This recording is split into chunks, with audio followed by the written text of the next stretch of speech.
Now to the war with Iran, and there are mixed signals this Memorial Day over how much progress is actually being made toward ending the war with Iran. President Trump wrote on social media today, negotiations are proceeding nicely. But as Olivia Rinaldi reports, Iran's foreign ministry says no deal is imminent. After laying a wreath at the tomb of the unknown soldier to mark Memorial Day, President Trump recalled the 13 U.S. service members who died in Operation Epic Fury. These incredible men and women gave their lives to ensure that the world's #1 state sponsor of terror will never have a nuclear weapon.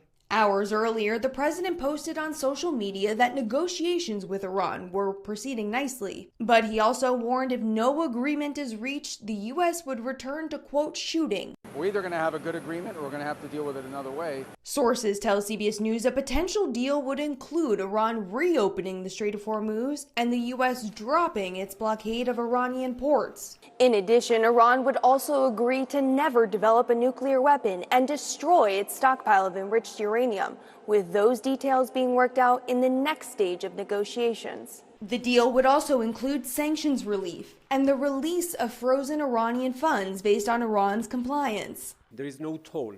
Iran acknowledged the two sides have reached consensus on a number of points, but stressed that the proposal under discussion does not include immediate concessions on the nuclear issue. There does seem to be a lot of back and forth between the two sides on precisely the nature of the restrictions on the nuclear program and the amount of money, essentially, that Iran will get from the United States if they abide by those restrictions. President Trump also posted Monday that any deal should include a requirement for several additional Middle Eastern countries to join the Abraham Accords and normalize relations with Israel. It comes as hostilities continued in Lebanon Monday between Israel and Iran's proxy group Hezbollah.